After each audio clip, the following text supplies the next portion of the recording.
Hello, I have a question for you today if you're a professional in the architecture or engineering industry. And that question is, would you like to find a tax saving strategy that would significantly reduce your tax bill and put cash back in either your company or your owner's hands? Well, I'm sure the answer to that is yes. And the tax planning strategy I'm referring to is the Federal Research and Development Tax Credit.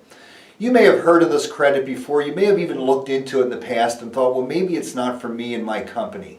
Well, I would encourage you to take another look.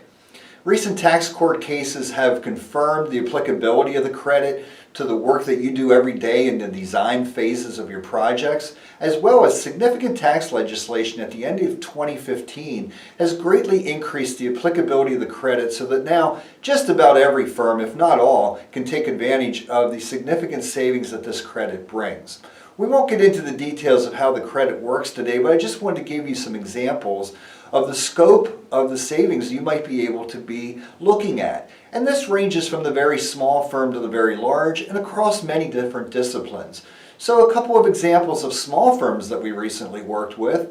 A civil engineering firm doing about $2.5 million of annual revenue generated a credit of $16,000.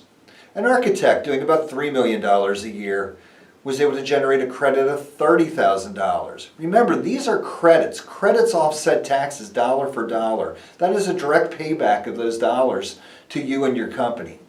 As we move up into larger companies, a contractor doing their own design build work, doing about $20 million a year in revenue, saved $96,000 with the credit. And on the very large side, a multidisciplined engineering firm working throughout the U.S. and worldwide, doing over $400 million a year in revenue, generated a credit of $1.5 million.